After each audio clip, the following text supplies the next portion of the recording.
Friend, welcome to Bajirao Reddy institute. Today analysis के आज के अंक में हम 24 फरवरी 2024 के प्रमुख समाचारों को देखते हैं। अ, आज का जो पहला न्यूज है वह है रूस यूक्रेन युद्ध के संदर्भ में जो है अमेरिका द्वारा रूस पे लगाया गया एक नया प्रतिबंध। ठीक है।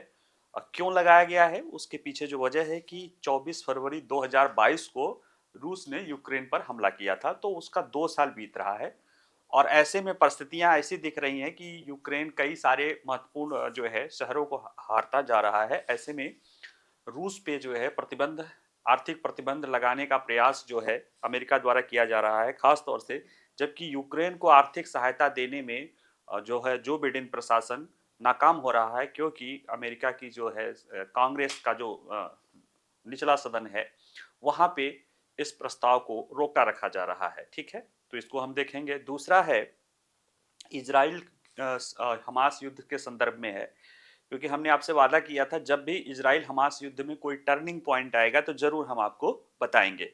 तो अभी क्या हुआ है कि नेतन्याहू सरकार ने युद्ध में मतलब गाजा युद्ध के बाद जब युद्ध समाप्त हो जाएगा तो गाजा का प्रशासन कैसे चलेगा उसको लेकर एक प्रस्ताव या एक योजना अपने वार कैबिनेट के साथ उसने साझा की है। और उसमें कई सारी बातें हैं। उसमें जो मुख्य बात यह है कि उसके बाद भी यानी जब समाप्त हो जाएगा तो इजराइल किसी न किसी तरह से गाजा को अपने कंट्रोल में, खासतौर से सैन्य दृष्टि से अपने कंट्रोल में रखना चाहता है कि फिर वहां पे हमास जैसी जो है आतंकवादी घटनाएं जो जिसने द्वारा किया गया था उससे बचा जा सके। ठीक है, इसको लेकर जाहिर सी बात है चुनौतियां होंगी, समस्याएं होंगी, उसको हम समझने की कोशिश करेंगे। तीसरा न्यूज है वह है हमारे आदित्य L1 जो हमारा सूर्य के अध्ययन करने के लिए जो है हमने एक अंतरिक्ष यान भेजा था पिछले साल सितंबर में। उस पे एक पेलोड है पापा, है ना। अभी बताएंगे पापा क्या होता है। पापा ने जो है सूर्य से निकलने वाली जो है सौर पवनों के बारे में पता किया है, खासतौर से 10 से 12 फरवरी और 15 फरवरी को इसमें देखा गया है कि जो है सौर पवनें निकली हैं, उसका डिटेक्शन जो है आदित्य L1 ने किया है, जो कि उसका एक तरह से काम है और ये बताता है कि वो अच्छे तरीके से काम कर रहा है। तो आइए पहले देखते हैं, पहले पहले देखते हैं पहला न्यूज। अमेरिका ने रूस के खिलाफ व्यापक आर्थिक प्रतिबंध लगाया है। देखिए, जब 22 फरवरी 2022 24 फरवरी 2022 को रूस ने अमेरिका पर युद्ध शुरू किया था, तो उसके बाद जो है उसके एक साल के बाद जो है कई सारे उस लगा अमेरिका ने रूस पे अनेक प्रतिबंध लगाए थे। उसमें विभिन्न व्यक्तियों पर, संस्थाओं पर तकरीबन 290 लोगों पर और संस्थाएं मिलाकर प्रतिबंध लगाया गया था। हालांकि वो प्रतिबंध उतना कारगर नहीं हुआ और देखा गया कि युद्ध के दौरान, यानी रूस तो छोड़ो, मतलब पश्चिमी देशों को तो छोड़ो क्योंकि वो प्रतिबंध लगा ही रहे थे, रूस जिस पे प्रतिबंध लगाया गया था उसके भी उम्मीदों के विपरीत रूस की अर्थव्यवस्था बहुत बेहतर प्रदर्शन की है ना। इन प्रतिबंध जिनसे लग रहा था उसका नुकसान होगा, लेकिन रूस की अर्थव्यवस्था और बेहतर प्रदर्शन कर रही है। और जिस तरह से यूक्रेन में रूसी सेनाएं बढ़ती जा रही हैं, नए नए क्षेत्र कब्जा करती जा रही हैं, इसके कारण जो है कहीं न कहीं अमेरिका को जो है वो समझ नहीं आ रहा है कि क्या करे। जहां तक जो युद्ध, और अभी तक अमेरिका जो है यूक्रेन पर, अमेरिका या पश्चिमी देश या यूरोपीय देश, यूरोपीय यूनियन जो है, ब्रिटेन और यूरोपीय यूनियन उसको जो है हर तरह से साजो सामान आर्थिक मदद करते रह रहे थे, यानी सैनिक भेजने के सिवा बाकी सारी मदद कर रहे थे। लेकिन उसमें भी कटौती देखी जा रही है, खासतौर से अमेरिका द्वारा जो है वहां की जो कांग्रेस है उसकी जो निचली सदन है हाउस ऑफ रिप्रेजेंटेटिव, उसमें जो है एक एड का, इसी तरह के एड को रोक दिया गया है, क्योंकि उसमें जो है रिपब्लिकन का बहुमत है। ठीक है, तो उसी संदर्भ में एक जो है रूस का बढ़ती अर्थव्यवस्था के संदर्भ में इन सारी परिस्थितियों में इसको लाया गया है। और इसमें क्या क्या चीजें हैं उसको हम समझेंगे और साथ ही में देखेंगे कि भारत की क्या प्रतिक्रिया है उसको भी समझने की कोशिश करेंगे। हालांकि डायरेक्ट तो नहीं कहा है, लेकिन अभी जो रायसीना डायलॉग हो रहा था उसमें भारत के विदेश मंत्री ने कहा था एक परिचर्चा के दौरान कि कहीं न कहीं अमेरिका और पश्चिम रूस के सामने ऐसा विकल्प नहीं दे रहा है, यानी उसको चाहिए कि ढेर सारे उसको ऐसा विकल्प रखे जिसे रूस चुन सके। और जिस तरह से वह कार्रवाई कर रहा है वो खुद ही खुद रूस को चीन के पास ढकेल रहा है। ठीक है, तो आइए हम जरा से इसको अब समझते हैं कि चर्चा में क्यों है। तो देखिए, संयुक्त राज्य अमेरिका ने 23 फरवरी को, यानी कि रूस द्वारा जो है आक्रमण करने के 2 साल की, जो 2 साल पूरे हो गए 23 फरवरी को, 24 फरवरी 2022 को रूस ने यूक्रेन पर हमला किया था। दूसरी वर्षगांठ मनाने के लिए व्यापक प्रतिबंध जारी किए, जिसमें 500 से अधिक, लगभग आप देखो तो 600 से ज्यादा जो है लोगों और संस्थाओं को निशाना बनाया गया है, क्योंकि अमेरिका पर रूस का दबाव, अमेरिका रूस पर अपना दबाव बढ़ाना चाहता है। और इसमें क्या क्या है, अगर देखें प्रतिबंधों में एक मीर भुगतान प्रणाली है, रूसी वित्तीय संस्थाओं और उसके सैन्य औद्योगिक आधार पर रोक प्रतिबंध लगा रहा है, भविष्य के ऊर्जा उत्पादन और अन्य क्षेत्रों को भी लक्षित कर रहा है, खासतौर से जैसे कि जो है ऐसी ऊर्जा संभावना या ऐसा ऐसा जो है ऊर्जा व्यापार जो जिसमें देखिए जिस तरह से भारत और चीन के द्वारा हो रहा है, तो उसको लेकर वो पहले से $60 का प्रतिबंध लगा रहा है, लेकिन वो बहुत ज्यादा सफल नहीं हो रहा है। और आगे आने वाली ऐसी और योजनाएं को भी ये रोकने के लिए अमेरिका जो है आर्थिक प्रतिबंध लगा रखा है। और अमेरिकी राष्ट्रपति इस प्रतिबंध को लगाने के साथ जो बिडेन कहते हैं कि अमेरिका यूक्रेन को समर्थन देना जारी रखना चाहता है, भले ही कांग्रेस में महीनों देर के बाद यूक्रेन गोला बारूद की भारी कमी का सामना कर रहा है। तो अमेरिका कह रहा है कि वो अपना समर्थन जारी रखेगा, भले ही उसका, वो अमेरिकी राष्ट्रपति ये भी कह रहे हैं कि भले ही उसके समर्थन के बाद जारी रखा है। और वो चाह रहे हैं, अमेरिका का जो ट्रेजरी सचिव है, जो ट्रेजरी यानी जो राजस्व मंत्री या वित्त मंत्री जिसे कह सकते हो, जूलियट एनेट, उन्होंने कहा है कि कांग्रेस को जल्दी से जल्दी उसको जो है पास कर देना चाहिए ताकि यूक्रेन की मदद की जा सके। ठीक है, इसलिए ये चर्चा में है। नए प्रतिबंध लगाने की आवश्यकता क्यों पड़ी? क्योंकि अमेरिकी पश्चिमी देशों, यहां तक कि रूस के उम्मीदों से बिल्कुल इतर रूस की अर्थव्यवस्था जो कि $2.2 ट्रिलियन की है, छोटी मोटी नहीं है, काफी बड़ी अर्थव्यवस्था है, और वो बहुत बेहतर प्रदर्शन कर रही है। यानी इतने हैवी जो है प्रतिबंधों के बावजूद भी रूस की अर्थव्यवस्था जो है फल फूल रही है। और रूस है क्या कि वो जो है इंपोर्ट एक्सपोर्ट आधारित है, फल फूल भी रही है, एक्सपोर्ट आधारित। और प्रतिबंध का असर जो है कहीं ना कहीं एक्सपोर्ट पर, इंपोर्ट पे पड़ना चाहिए, जबकि वो दिखाई नहीं दे रहा है। यानी कहीं ना कहीं जो इसके पहले जो प्रतिबंध लगाया गया है वो प्रभावी नहीं है, एक कारण। ऐसे में नया प्रतिबंध लगाने की और बड़े स्तर पे प्रतिबंध लगाने की आवश्यकता पड़ रही है अमेरिका को।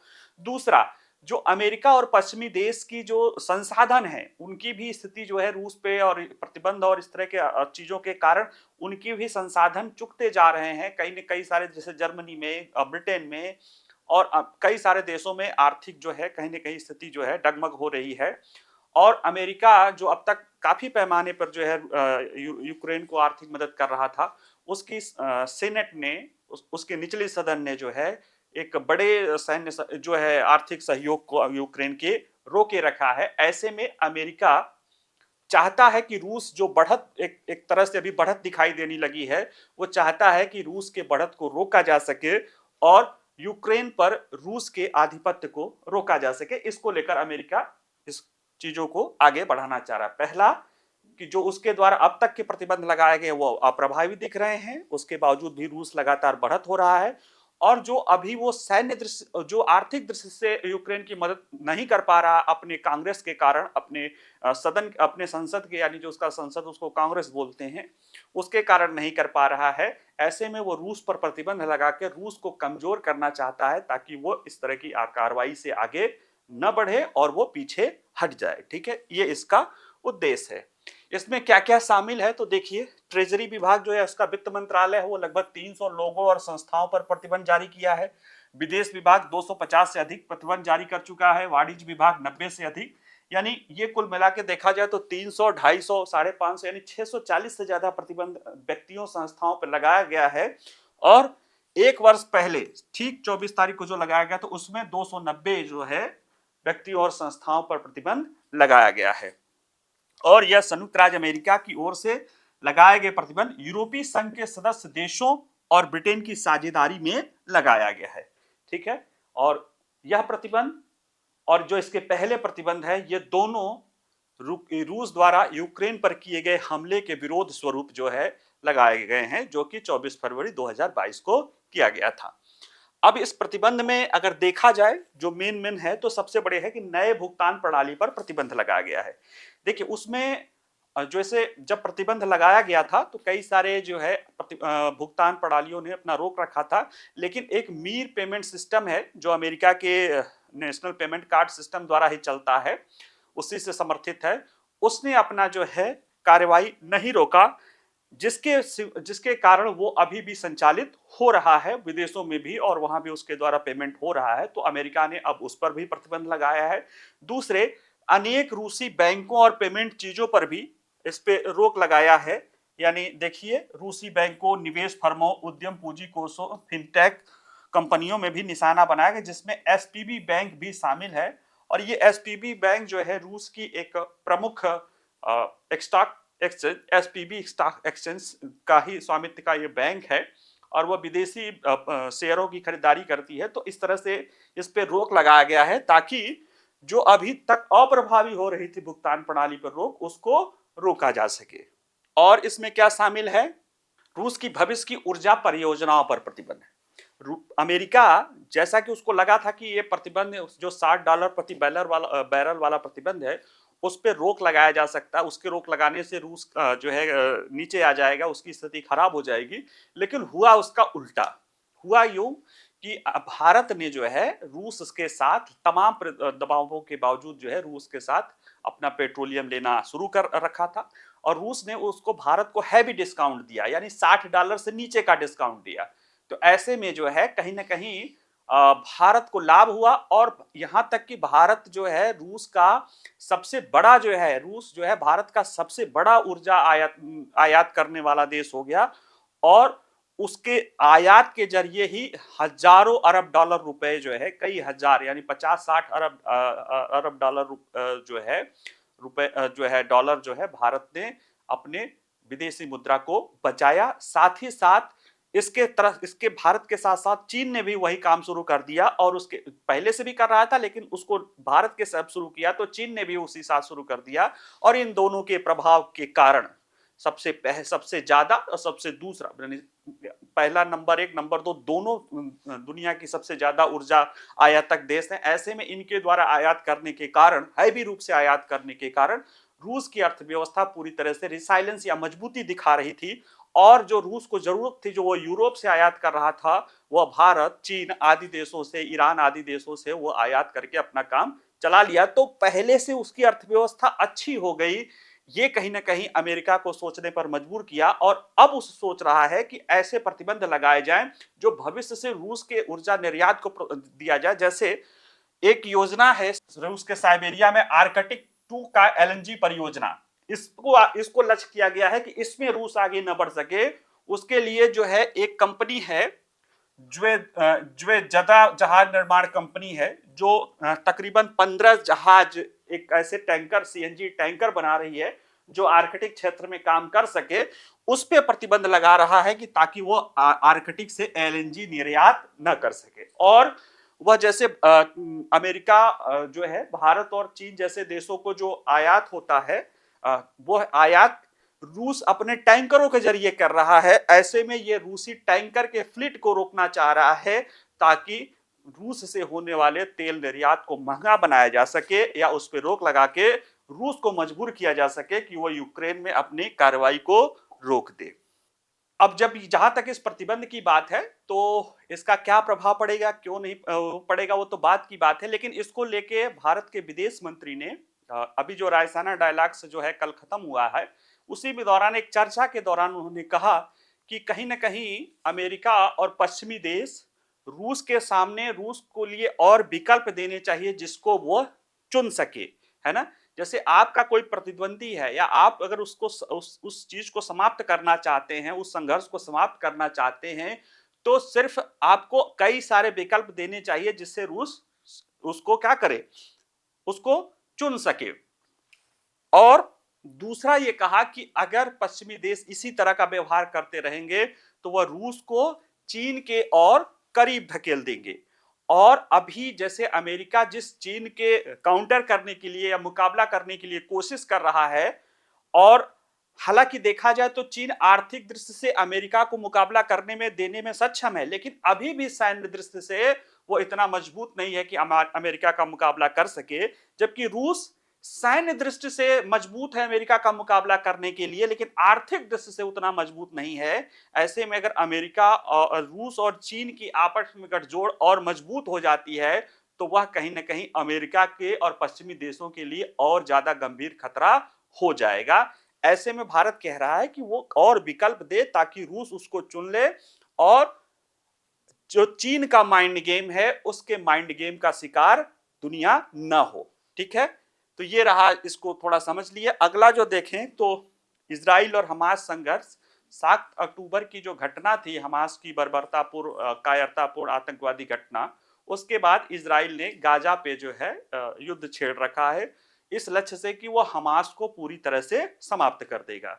और देखा जाए तो युद्ध के लगभग 100 दिन से ज्यादा हो गए हैं, और लगभग 100 दिन से क्या 4 महीने से ज्यादा हो गए हैं, और इसमें अब तक जो गाजा के स्वास्थ्य मंत्रालय का कहना है कि 29 से 30 हजार लोग मारे गए हैं, 70,000 से ज्यादा लोग जो है घायल हुए हैं, और बहुत बड़ी आबादी जो है, करीब 23 लाख आबादी जो है गाजा की, उसकी 80% आबादी जो है वो विस्थापित हो गई है। और जो 30 या 29,000 लोग जो मृत्यु हुई है, यह गाजा की 23 लाख की आबादी का 1.3% से ज्यादा है, जो कहीं ना कहीं गाजा युद्ध की भयावहता को दिखाता है। हमने आपसे वादा किया है कि जब भी कोई गाजा या हमास इजराइल हमास युद्ध में या इजराइल फलस्तीन के मुद्दे में अगर कोई टर्निंग पॉइंट आएगा तो जरूर हम आपसे बताएंगे। तो अब टर्निंग पॉइंट ये है कि इजराइल की प्रधानमंत्री या इजराइल की जो वर्तमान सरकार है, वो गाजा के बाद क्या होगा ये प्रश्न अभी तक उस पर वो कुछ नहीं बोल रही थी। दुनिया कह रही थी, जैसे भारत कह रहे थे कि फिलिस्तीन को स्वतंत्र राष्ट्र के रूप में कहा जाए, अमेरिका भी 2 राष्ट्र सिद्धांत, तो दुनिया के सारे देश ये चाह रहे थे, लेकिन अभी तक इजराइल कुछ नहीं कह रहा था।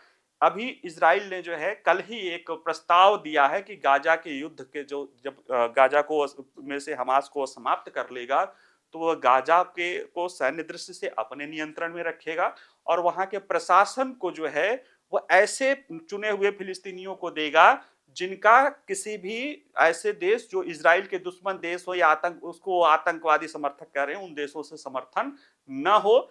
यानी कहीं ना कहीं अपनी कठपुतली व्यवस्था वहां पर स्थापित करने की कोशिश करेगा, और साथ ही में गाजा में एक बफर जोन स्थापित करेगा जहां पे कभी भी जरूरत पड़ने पर वो इस सैन्य कार्रवाई कर सके। ये उसके कुछ प्रस्ताव हैं, जिसका विस्तृत रूप से फिलिस्तीन ने भी विरोध किया है। अमेरिका द्वारा भी जो है इसका विरोध किया जा रहा है, क्योंकि उसके द्वारा जो अमेरिका चाहता है मध्य पूर्व में शांति, उसमें कहीं ना कहीं ये रोड़ा अपनाएगा। तो इसको आइए जरा देख लेते हैं चर्चा में क्यों है।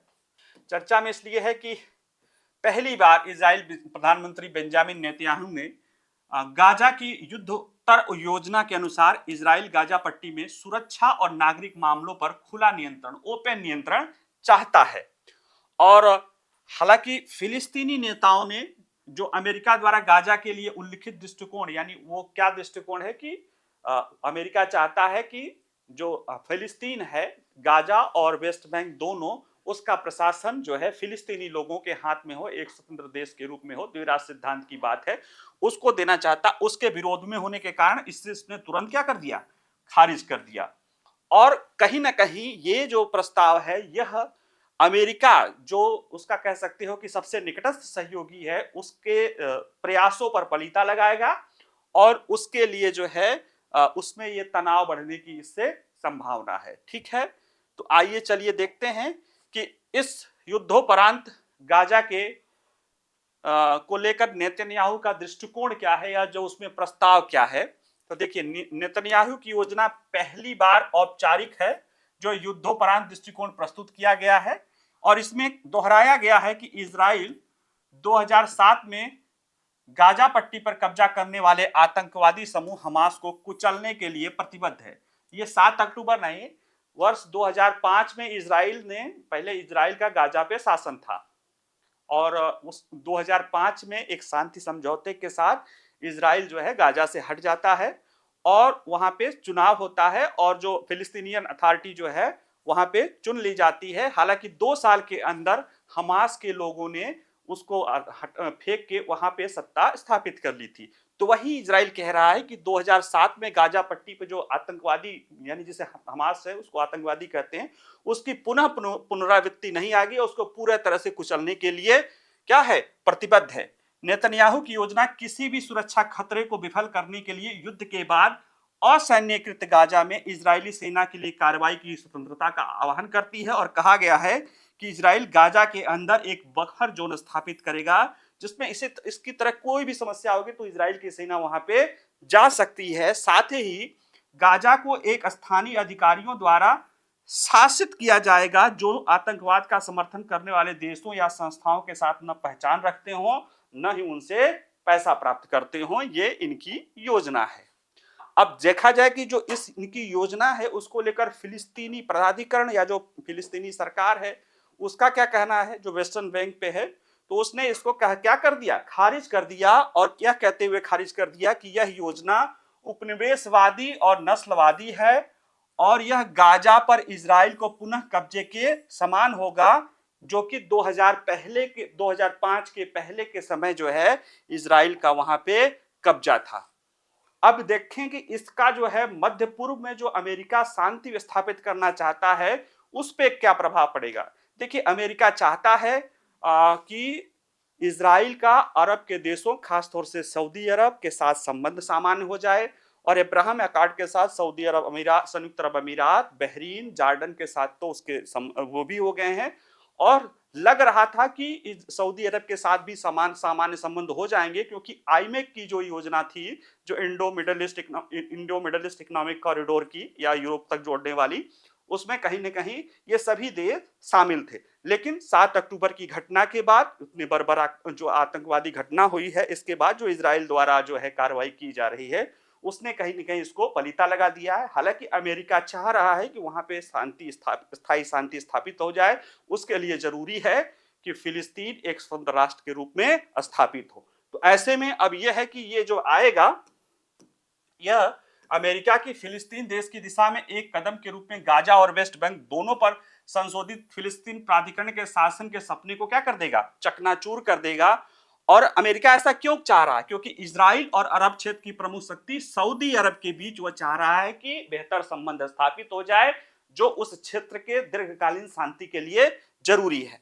लेकिन गाजा को लेकर नेतन्याहू का यह दृष्टिकोण मध्य पूर्व की शांति स्थापित करने की अमेरिकी प्रयासों को पलीता लगाने वाला होगा, क्योंकि कुछ ही समय पहले आपको हमने पढ़ाया था कि सऊदी अरब के का स्पष्ट कहना है कि जब तक स्वतंत्र फिलिस्तीन राज्य की स्थापना नहीं हो जाती है, ये बात कहाँ कही गई थी, वर्ल्ड इकोनॉमिक फोरम के कही गई थी कि जब तक स्वतंत्र फिलिस्तीनी राज्य की स्थापना नहीं हो जाती है तब तक सऊदी अरब और इजराइल के साथ संबंध सामान्य नहीं होंगे। ऐसे में ये कहीं न कहीं ये प्रस्ताव जो है इनके संबंधों को खटाई में डाल देगा। अगर देखें गाजा में युद्ध की विनाशकता तो अब तक जो है जब ये हमास ने हमला किया था तो 1200 लोग मारे गए थे इजराइल के, 250 लोग अगवा थे जिसमें से 150 के आसपास अब भी उसके कब्जे में हैं और उसके जवाबी कार्रवाई में 29,514 फिलिस्तीनी लोग मारे गए हैं और 70,000 से ज्यादा घायल हैं, जिसमें 2/3 के लगभग जो है जो मारे गए लोगों में महिला और बच्चे हैं।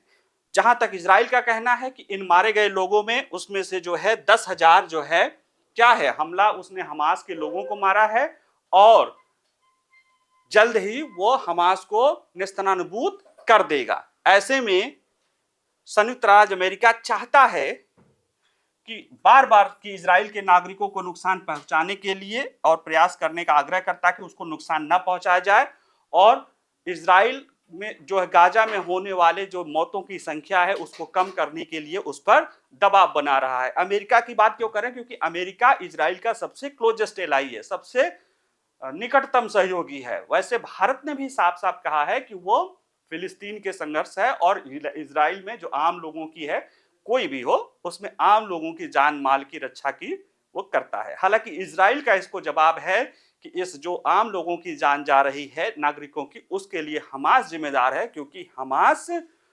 आवासी जो है या आम लोगों नागरिकों के बीच से जो है हमले कर रहा है। ऐसे में हम जब जवाबी कार्रवाई करते हैं तो कोलेटरल डैमेज के रूप में उनकी जान जाती है।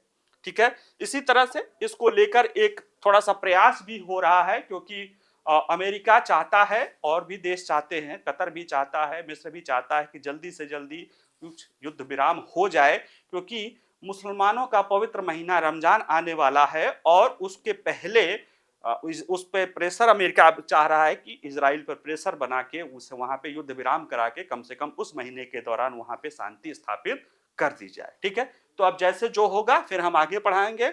अगला देखिए, आदित्य L1 के पेलोड पापा ने सूर्य से आने वाले सौर पवन या सोलर जो पवने हैं उनके बारे में पता लगाया है। ठीक है, अभी जो हमारा आदित्य L1 जो सितंबर 2023 को 2 सितंबर 2023 को छोड़ा गया था, वो अपने L1 पे स्थापित हो गया है। L1 लाग्रांज 1 एक सूर्य के पृथ्वी के बीच एक कक्षा है जहां स्थापित होने वाला उपग्रह हमेशा सूर्य को देखता रहता है, यानी उसके बीच में पृथ्वी या अन्य कोई अड़चन नहीं आती है और वहां से सूर्य को वो लगातार देख रहा होता है और उस पे कई सारे जो है उपकरण स्थापित हैं। उन्हीं में से एक उपकरण जो पापा है, एक पेलोड पापा का नाम क्या है? Plasma analyser package for Aditya पापा, उसके द्वारा है जो सूर्य के कोरोना से निकलने वाली सोलर विंड का पता लगाया गया है और कहीं न कहीं इसके जरिए हम ये आश्वस्त हो गए हैं कि हम जिस चीज के लिए अपना जो है आदित्य L1 छोड़े हैं वह अपना काम कर रहा है। तो आइए चलिए देख लेते हैं जल्दी जल्दी इसको भी। तो देखिए, इसरो के अनुसार भारत के पहले सौर मिशन आदित्य L1 पर पेलोड पापा के उन्नत सेंसर ने कोरोनल मास इंजेक्शन, कोरोना से जो सूर्य के कोरोना होता है यानी जो उसका बाह्य क्षेत्र है उससे अगर कोई चीज मास निकलती है तो वहां पे एक सोलर विंड चलती है और वो धब्बा काला हो जाता है, उसके प्रभाव का सफलतापूर्वक पता लगाया है। और पापा द्वारा एकत्र किए गए डेटा से CME की घटना का पता चला है, विशेष रूप से 15 दिसंबर 2023 और 11 फरवरी 2024 के दौरान, इस दौरान ये पता चला है। तो plasma analyser package of Aditya या पापा क्या है इसके बारे में समझे तो ये एक पेलोड है, plasma analyser packaging for Aditya. यह एक ऊर्जा और द्रव्यमान विश्लेषक है जिससे कम ऊर्जा सीमा में सौर पवन इलेक्ट्रॉनों और आयनों के इन सिटू माप के लिए डिजाइन किया गया। इन सिटू माप माने सूर्य के जो वहां पे है उसमें स्थापित ये अध्ययन कर लेता है इसका सेंसर कि वहां पे सोलर पवनें चल रही हैं कि नहीं चल रही हैं, उसमें बहुत कम ऊर्जा से लेके हाई ऊर्जा तक देख लिया जाता है। और इसमें इसके लिए 2 सेंसर लगे हैं, उसको बोलते हैं सौर पवन इलेक्ट्रॉन ऊर्जा जांच, सोलर विंड इलेक्ट्रॉन एनर्जी पता नहीं स्वीप है, इसको 10 इलेक्ट्रिक वोल्ट और बोलते हैं। दूसरा है सौर पवन आयरन संरचना विश्लेषक स्वीकार। ये 2 सेंसर लगे हुए हैं, इन्हीं 2 सेंसरों के जरिए इसके बारे में पता किया जाता है और ये सेंसर जो है जो उसके वायु कण हैं उनके दिशा यानी जो सोलर पवन के वायु कण हैं उनके दिशा को भी नापने में ये सक्षम है। आदित्य L1 के पापा से प्राप्त आंकड़ों का महत्व क्या है तो देखिए, इसरो ने कहा है कि आदित्य L1 या पापा पर स्थित स्वीप और स्वीकार सेंसर वर्तमान में डिफॉल्ट मोड में सौर पवन इलेक्ट्रॉनों और आयनों का निरंतर अवलोकन कर रहे हैं और इससे प्रदर्शित होता है कि वे सभी तरीके संचालन के सभी तरीकों में डिजाइन करने के अनुसार प्रदर्शन कर रहे हैं, यानी कि वो जिस काम के लिए गए हैं उस काम को वो लगातार कर रहे हैं। अब पापा द्वारा प्राप्त आंकड़े अंतरिक्ष मौसम की स्थिति की निगरानी में इसकी प्रभावशीलता और सौर घटनाओं का पता लगाने विश्लेषण करने की इसकी क्षमता को बताता है, यानी ये बताता है कि ये जिस काम के लिए गया था वो कर रहे हैं और हमारा इसका काम था कि अंतरिक्ष में मौसम की जो इस तरह की घटनाएं हो उसकी सटीक जानकारी प्राप्त किया जा सके। थोड़ा सा आदित्य L1 के बारे में, हालांकि आप लोग जानते होंगे, नहीं जानते तो जान लीजिए।